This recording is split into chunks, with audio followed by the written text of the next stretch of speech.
Talk about some of the triggers of what can actually cause fibromyalgia. So, as I mentioned a minute ago, the first is just abnormal pain messages. Where I personally see this is post-psychological trauma for a lot of people. So you've been in a rough or an abusive relationship, gone through a major divorce, or gone through major troubles or struggles in a relationship.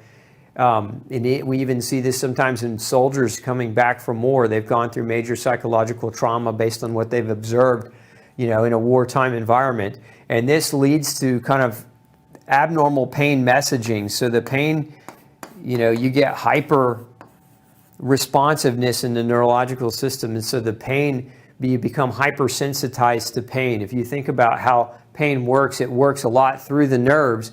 And if those nerves they're hypersensitized, meaning they pick up on pain a lot easier, you become less tolerant of even small amounts of pain. A lot of people in this fibromyalgia realm, there's also a condition called RSD, reflex sympathetic dystrophy, which is a condition. They're very, very similar, and I think the nuances mainly just depends on your doctor and how you get the diagnosis. But post-trauma, and this can also be not just post-psychological trauma, this can also be post-surgical trauma. So somebody goes in, maybe they get a hip replacement, or they go into their doctor and they have some type of incision, and then it went wrong. Maybe they cut into a nerve, they cut too aggressively, cut too deep, or whatever the case may be, but that post-trauma led to an abnormal signaling sequence within the nerves. For other people, the cause can be chemical imbalances. What does that mean, chemical imbalances? Typically, doctors will tell you imbalances in neurotransmitters like dopamine and serotonin. And this is why some people that struggle with might help if I spell that right for you. That's an O, not an I. So most doctors will tell you, or will try to put you on drugs like Mayo drugs, or drugs that affect dopamine or serotonin, like SSRIs. They'll put you on these drugs with the suspicion that your pain is being triggered by a chemical imbalance. And for many of you, you may have found some relief in using drugs like these that affect dopamine or that can affect serotonin. And it's because there is a true chemical imbalance of these things. But what oftentimes gets missed in this chemical imbalance is what does chemical imbalance mean? Chemical means nutrients. Really, when you boil it down, what is dopamine made out of? Dopamine is made out of tyrosine and vitamin C and vitamin B6. And it's also made out of copper, right? So those are important nutrients. You can't make dopamine without them. That part of the chemical imbalance, oftentimes when I measure it in people that have these problems, are these nutrients. We also see the same thing with serotonin, tryptophan, which is an amino acid that derives from protein. We see it a lot in the vegan population, people that are adamantly vegan and potentially not getting enough protein, not getting enough tryptophan, but also B6 in this case, also vitamin C in this case, also folate in this case. So these are nutrients necessary, again, to build the building blocks, if you will, for these neurotransmitters, which oftentimes get blamed for the chemical imbalance. So how many of you, raise your hand in the audience listening today, how many of you gone to the doctor with this problem and they told you it was a chemical imbalance and used the medicines, but never measured tyrosine, vitamin B6, copper, never measured your folate, never measured your tryptophan levels? How many of you been to the doctor and they didn't do those things? This is my point. We can't call it a chemical imbalance unless we can truly identify the imbalance in the chemistry. And so don't let your doctors get away with just, slapping that label on you. Sleep issues. So in this case, sleep issues is not getting enough sleep, right? So this is the stress of the lack of sleep. And we see this a lot in today's society because of technology. A lot of you up late at night with the blue screens, with the phones in your bed, with the iPads, with the TVs, right? Staying up much later. And it's not, not getting sleep for one night. It's not staying up too late one time as much as this is, overtime, right? So years go by, you're not getting adequate sleep. The stress of inadequate sleep Guess what that does? It creates chemical imbalances. Guess what else it contributes to? Abnormal pain messages. Guess what else it contributes to? Stressful events. So there are a lot going on with overlap in this regard. Then we have genetics.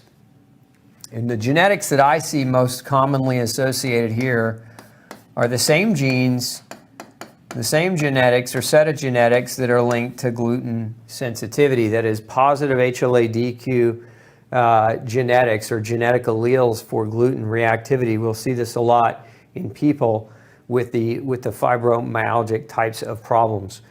We also see stress as an indicator. As I mentioned earlier, post-psychological or surgical trauma, those are forms of stress. This past year, for many of you, has been an inordinate amount of stress, right? Just huge quantities of stress that can be the beginning trigger, the beginning stress point, if you will. So stress is a major trigger. And then gluten. Now, again, a lot of people are really gun shy around diet change. Many of you watching tonight probably aren't, but maybe some of you are newer to the show. And so diet change, a lot of people say, well, I'm not going to give up my cinnamon rolls. I'm not going to give up my bread, my pasta, my cereal, my donuts or bagels or whatnot, because you doubt, in your mind, you doubt that there could be a correlation. And I'm just here tonight to tell you that there is definitely a correlation between diet and fibromyalgia. And it's not just gluten, but gluten, one of the most heavy culprits. Here's some research studies I pulled for you.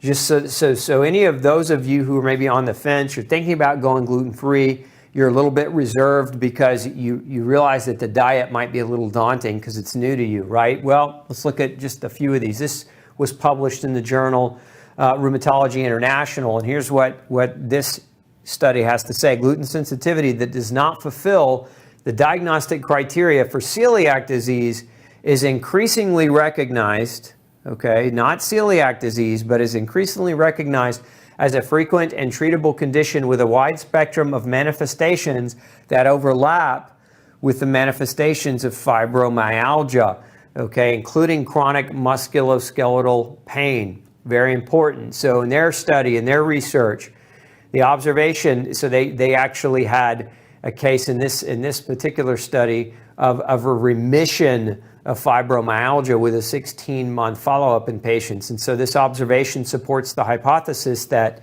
non-celiac gluten sensitivity may be an underlying cause, keyword cause, not association, keyword cause of fibromyalgia syndrome. So important to understand that conclusion.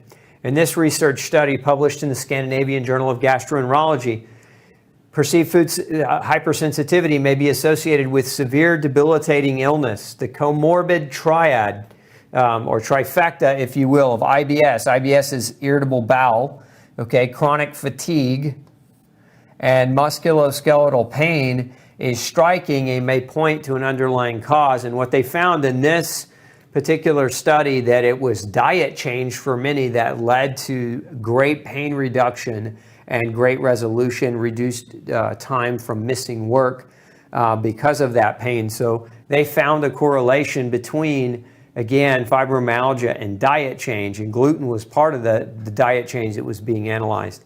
In this study, published in BMC Gastroenterology, you can see here, result of this pilot study show the adherence to a gluten-free diet by celiac disease-related IBS/FMS, again, fibromyalgia syndrome patients, can simultaneously improve celiac disease and fibromyalgia symptoms and indicate the merit of further research of a larger cohort. In other words, this was a pilot study done on a small amount of people with celiac disease, also with fibromyalgia, and what they found is going gluten-free not only resolved or helped to resolve their celiac symptoms, but also helped to resolve their chronic pain symptoms. So again, research, if you're kind of struggling and on the fence, these are research studies that should get you off that fence. Now the only thing keeping you on that fence is yourself.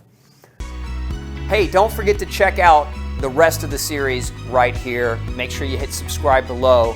And as always, thanks for tuning in.